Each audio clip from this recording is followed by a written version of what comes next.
Hi everyone, welcome to Finding Mentors. I'm here now with Hans Montenegro. Hey Hans. Hey, buddy, how are you? Good, good. Thanks for agreeing to be on my little Of channel. course. Guys, Hans is now the Chief HR Officer of the Meralco Group, Yep. and that's quite an amazing position. And It's a lot of work, too. I'm sure, man, there's a lot under you. Now, Yeah. the reason why I asked Hans to guest on this program is so that he could mentor people on what HR looks for, both in applying for work and once you're in the job. hmm Right? So Hans, can you tell us when people are applying, what makes a resume stand out? Ooh, that's a little controversial because I'll be bluntly and candidly honest with you. Mm-mm. Um, the resume is just a list of what you've done. Correct. It is not where I'm going to base my hiring decision on. It's not even where I'm going to base. I'll look at it and probably say, okay, I like what I see on paper. That is the determinant of whether I will even talk to you, right? But it's the conversation that is what makes or breaks. It's never the resume, right? It's just here's my calling card. This is what I've done in my life. And Okay. a lot of the times, you have to be very careful kasi about basing too much on a resume.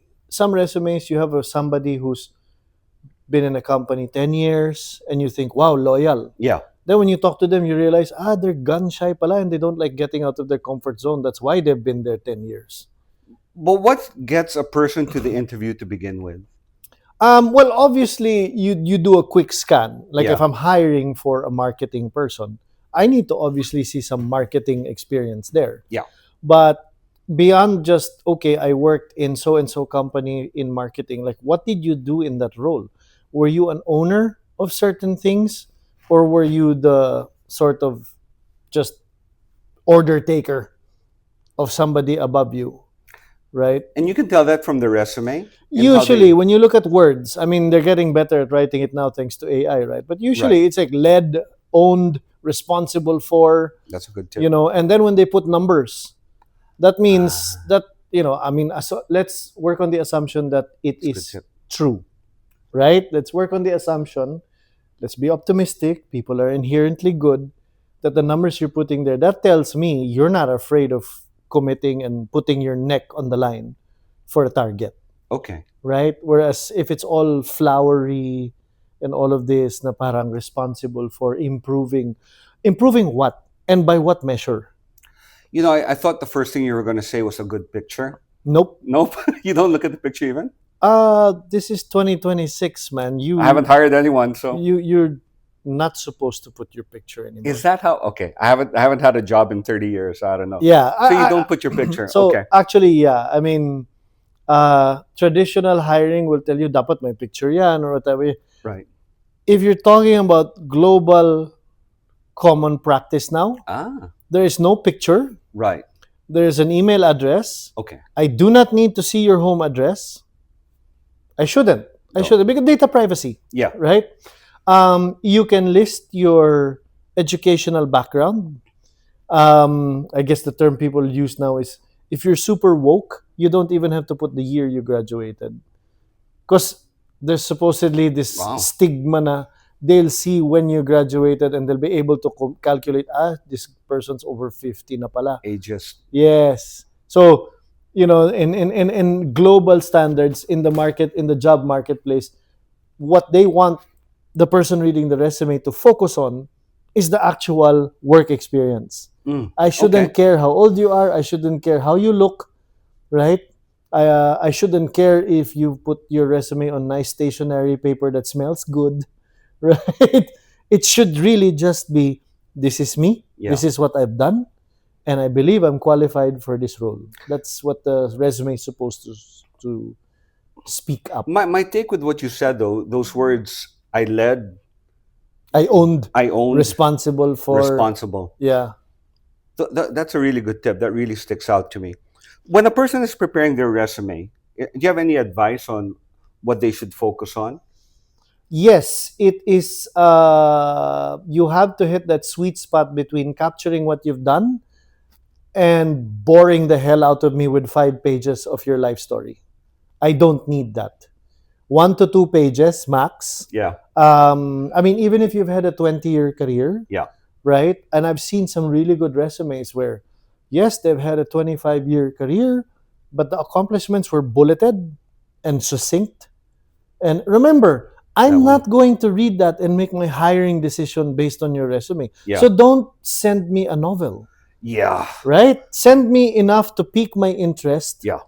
right? And again, going back to That's a good one. earlier, if you want to impress me with what you've done, what impresses me is measurable, tangible impact that you have made. That's a good So one. when I see words and paragraphs, I zone out. Yeah. It takes a lot of effort. Yeah. Don't tell stories. No. Yeah. You tell the story, right? It's like data analysts now. The data is there, but Yeah. they tell the story, right? Okay. They don't send the data lang to you and you figure everything out. That's the equivalent of doing that with me in a resume. Don't send me a resume and expect that I'll make a character judgment of you based on what you've written on paper. Right. It's this. Okay. This is where this is where the magic happens. Before we get to the magic, so going back to the resume, so no novella, bullet points. Bullet points, numbers, measurable, tangible impact. So what gets your interest? Numbers, the Yeah. right words, tangible impact that you did where you were. Yes. Okay. Oh, and obviously grammar counts. Grammar and layout counts, right? So I can't say where na you. Where No. na you, yeah. Please, I can't shorten spell words. check and grammar check your resume. That is important. That's minimum rec. Yeah, minimum. Yeah. Okay, so that gets you to you face to That face. that should get you at least to the hiring manager. Assuming your hiring manager is also somebody that isn't just rote doing this day in day out, right? I mean, you were assuming that the hiring manager is also looking at this because they are determined to hire the best person, Right. right? Okay, so once they're in front of you, what should a person do to prepare? Before they even meet you, how do they prepare? Research the company, Yes. attire. Research the company, attire, you know, uh, in the olden days, yes, Yeah. they will tell you be more dressed than the person interviewing you. Right. I don't necessarily think it has to go to that extent. Be smartly dressed. I notice, Hans, I've been in this building for decades. Mm-hmm. The dress code today is quite different. It's casual. Yeah, it's Yeah, casual. yeah. It's not like the MVP walks around in a sweater, Yeah. right? Then when very right before different. the board meeting, he will change in his banyo and put on the shirt Yeah. and the blazer.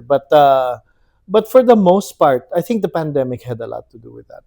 Well, now because pants is already formal. Because in pandemic we were all in Yeah, pajamas. we work from home. But here Yeah. now, I notice, people do pair, dressy jeans or even chinos with Yeah. with comfortable walking shoes like On Clouds, and then they throw on a blazer, Okay. and that's acceptable. So going back to your It's quite question about interesting, Smart, dress sharp. just, don't be sloppy, Yeah. but you don't have to come in Filipiniana either, Okay. right? Now, there's some timeless things that matter. Be on time. On a man. Right? You'd be surprised. In an interview? Yes, Okay, tell me about that. It's an interview. They're trying to get a job. they did not research how long it would take to get to the office. Oh, They namahan. assumed they would get here in whatever time they thought, and suddenly traffic. By the way, our meeting was at 10:30, You were here early. 9:30. I know. My EA looked at me and said, "Sir, Mr. Vilhagen is already there." Oh wow! No, but not to pressure you because I was working. No, because I knew you overestimated the travel time. Yeah, because Right. you never know. So It's something that sounds professional. normal to Yeah, you and to me. me.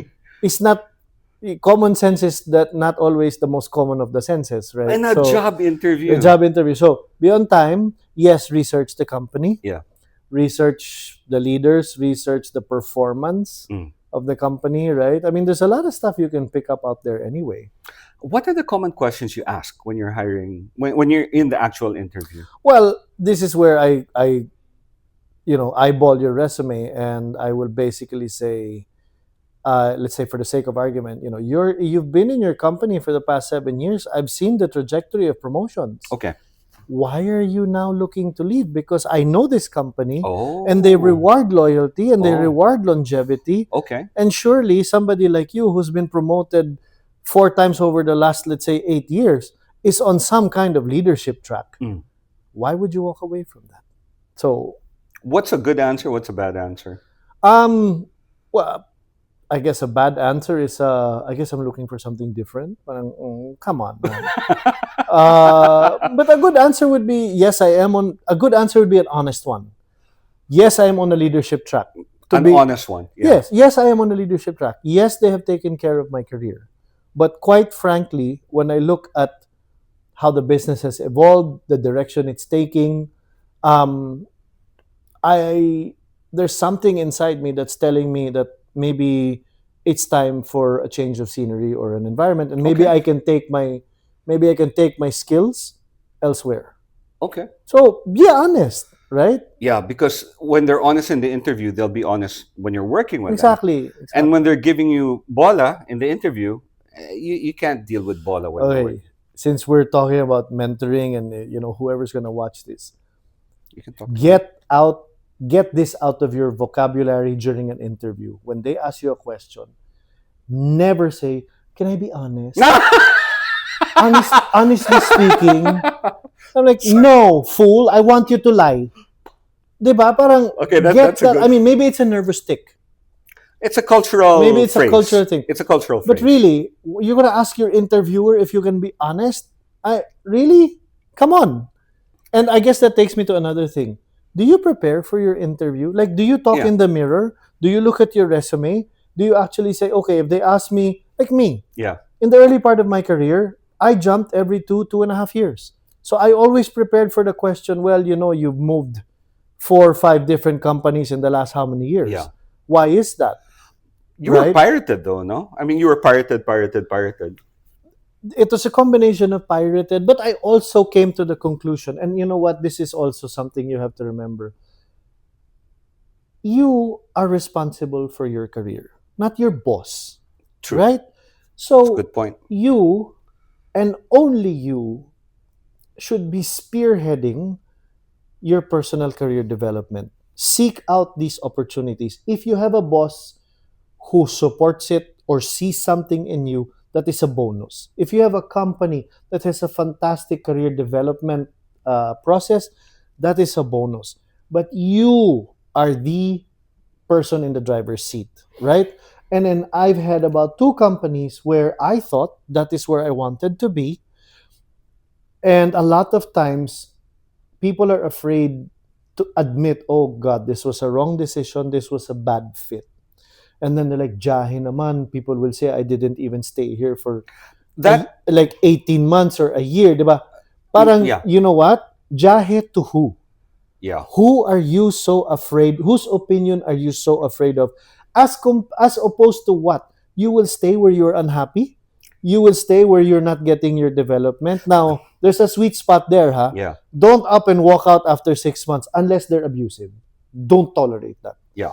But don't walk naman out after 6 months. But do a full financial year cycle. Do a full 1 year, performance one year year. cycle, at least, to be able to confidently say, I actually gave the organization the runway that it deserves to see if this is a home for me, right?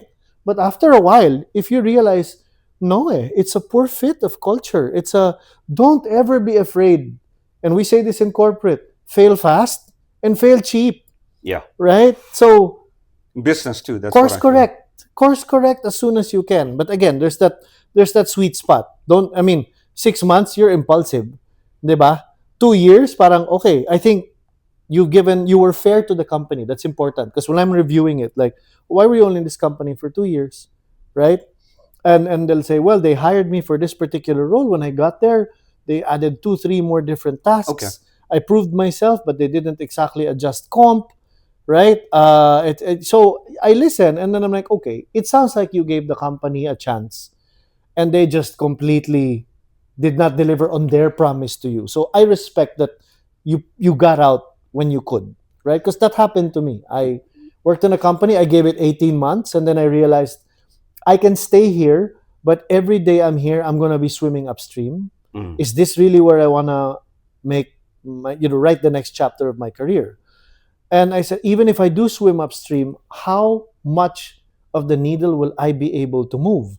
And when I had that come to Jesus moment, and I'm like, this is not the culture for it. They're very traditional, they're very conservative, right? So I made that decision and I left. Okay. And I tell people who interviewed me after that exactly that. The truth. Yeah, it was a poor fit.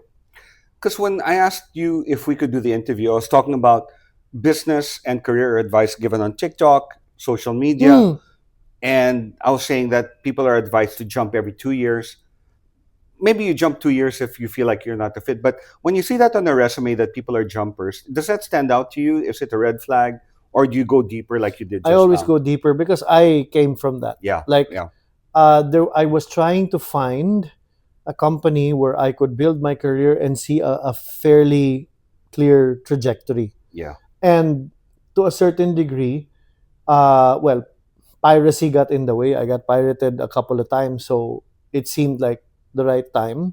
The other times, I took a step back and I made the wrong decision, and I decided to get out fairly quickly. So I don't automatically judge people who stay 2.5 years, right? One of the best CEOs I've ever worked for, he was 27 years in Citibank, but he said, this is an Australian guy, he said, but if you looked at my career path in Citibank, every 2.5 years, I moved roles. Mm. So there's the person that moves companies every 2.5 years. There's somebody who's 3 decades, but every 2 years, different role, Yeah, I was more right? like that. Every 2 years, So different so role. Yeah, growth is there's yeah. nothing wrong with that. And you know what? You we're past boxing people in if you're a jumper, then I guess you're not good. Oh, if you stay in a company long, I guess that makes you good. No, it doesn't. It's not straightforward black and white So what anymore. makes you good? Sorry? Performance? What makes you good then? Yes. How quickly you were able to add value and make an impact, Ah, say that again. right? Say that again. How quickly you were able to add value and make an impact. And then when you know what value you gave and the impact you gave, put it on paper, bullet Oh, points. capture it, because we're also in this time of in the time of our lives in history where um this company may not be your last anymore, eh? Yeah. So while Okay. while I don't necessarily say dapat every 2 years you should look for something new, I was with Manulife for 8 years and I held three Wow. roles in 8 years. I found a company that would give me a new challenge and an opportunity for Mm. growth. Right? They moved me to Hong Kong. They moved me back here. They Yeah, Hong pushed Kong. me. They really pushed me, and I'm all the better for it.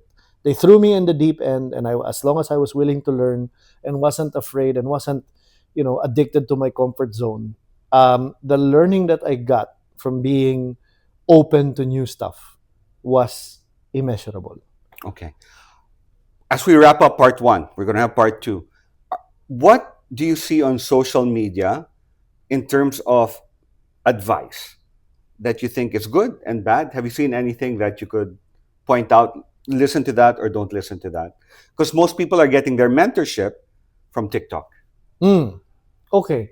Um, I'll tell you what's dangerous is when somebody talks in absolutes, Okay, that's good. right? Yeah. Because unless that person has worked a career of 15, 10, 20 years, credibility wise, a lot of these people on TikTok, don't ever do this, don't ever do that. And I look and I'm like, you're 27 Yeah, years yeah. old. How much of life have you actually experienced It's to true. allow you to speak in such absolutes? Ah, man. There are only certain absolutes that even I will agree with. Don't ever tolerate abuse, Okay, right? In any form. Don't ever, that's an absolute. If okay. your manager cusses you out, right? Yells at you, doesn't respect your personal time, that's an absolute. Even I will tell you, don't ever tolerate that, right? But all the other stuff in between, like, oh, if they don't give you a raise every 6 months, leave that company. Excuse you, right? Have Six. you earned that raise? Yeah. Have you actually contributed to the revenue of the company who will fund that raise? So when I hear somebody talk like that, or don't ever work for a company that requires you to work in office. I'm sorry. I mean, we're Meralco. Our linemen cannot work from home. Who's going to fix your brownout? Yeah. right? Our customer service people in the branches that accept new service applications, they can't do that from home. Now, if I listen to some TikTok know-it-all, I'm Who's gonna say, usually young, right? right, They're kids. I'm gonna take that and go, oh yeah, Meralco doesn't do work from home, or they only do mild hybrid. That's not a good employer of choice. You completely discounted the fact that there's a population of 6,000 people who have built their careers here. Gee, we must be doing something right. So if you're going to listen to someone who's a chief HR officer, and that's why I'm bringing access of Hans to all of you. Well, if you're going to listen to somebody, remember that there is no one person that holds all the information. True. So, as the old adage goes, collect before you select. And listen to the message, not the person, not the personality. Because after you listen to the message, you'll either be able to say, this sounds credible, this makes sense, or I'm gonna poke holes in this. And I think what worries me now is that I have nothing against us getting career advice from multiple channels. I love it. I love it. I think it's fantastic. But I am worried that with the amount of information that we have access to, we have lost the ability to filter, we have lost the ability to discern, and to actually question that information, right? Because at the end of the day, right, it's what you do with that information that becomes usable, value add to you. You have to be careful where you get your sources. Huh? Guys, you have to be careful because if you're a content creator, one technique for getting views is you take a commonly held truth and contradict it. Yes. So, guys, that's just content creation. You want to get real mentorship. Before we wrap up, there is one question I wanted to ask. What are questions that applicants ask that impress you? Like, what do you want them to ask when they're being interviewed? Ah, okay. Well, and I do that in my interview. I always leave 15 minutes at the end. Yeah. And I say, Oh, good. I'm going to flip the script. Yeah. Do you have any questions for me? Oh, okay. If they have none, is that a red flag? Well, if they have none, I'm kind of wondering, like, how can you not have any questions, You should, right? You yeah. should have You should, questions, yeah. right? But more often than not, the questions I love are, well, specifically to me, like, you're new in Meralco. This company is 120 years old. What are you going to do differently? I love it. Mm. I'm like, hell yes, I'm going to do a lot of stuff differently, right? Or they ask me, like, this one impressed me because they did research on me. Good. They said, I looked at your profile on LinkedIn. You have worked in multinationals all your life. What made you decide to work for a Filipino company in question. this stage of your career? Yeah. Toward the, I mean, I'm 52, right? So Yeah. there's only, I'm good for maybe another 15 years as an employee. Well, yeah. So, right? yeah. So, I mean, if you look at 65 as mandatory retirement. So I was impressed because number one, they researched me. Very impressive initiative. Right? And Yeah. then he asked Critical me, thinking. like, what's the culture like in a Filipino company? Because you've good. always been in multinationals. Yeah, that's good. And what are the good and what are the parts of the culture here that you like and you don't like? I was like, oh, I'm being interviewed. I love this. Right? I mean, and you know what? Interviewers, stop thinking that it's a one-way street where only they can ask the questions and where you're, beholden to whatever they say. You have every right to ask questions because you're deciding too whether you want to work in that company or not. It's not a one-way street where the guy at the other side of the table holds your fate in their hands. Correct. Don't ever feel that you know what? We're hiring. We need the talent. What I might not tell the person sitting across me is, I actually need guys like you more than you need me. Because you're an IT guy who has the world at your fingertips in this time in history where everybody's digitizing. I am fighting a war for talent. I need guys like you. If the person was smart, without being arrogant, wag kang mayabang, but without being arrogant, sometimes they don't realize I need them more than they need me. In this environment that you were saying, is there an abundance of talent or is there a lack of talent? If you're talented, do you stand out? Or I'm just thinking, there's so 115 million Filipinos. Mm-hmm. What does it take to stand out? Are there so many talented ones? No, we have an abundance of talent in certain roles and a scarcity of talent in others. Wow. And I hate to say this because, it is what it is. In the Philippines, we have an abundance of talent for more junior sort of, I'm building a team, I need minions and I need followers.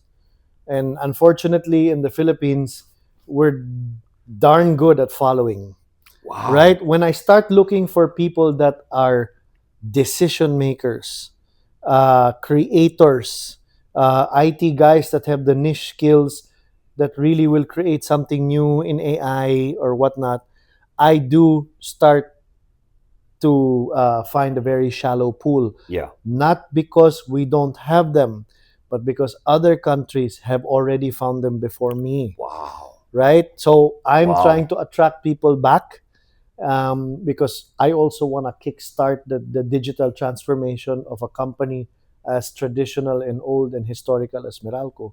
Because if we don't, we will not survive, right? We have to write our next chapter. Hans, this was a wealth of mentorship. I picked up so much. I want to apply for a job. I'm not even I'm not even Please don't looking. put your picture on your resume. But that's my biggest asset, the Yeah, picture. yeah, yeah, yeah. Guys, stay tuned for part two. We're going to talk about once you're hired, what does it take to get noticed and to get promoted and to move up in your career. Hans, thank you very Thank much. you, Rob. Happy to help.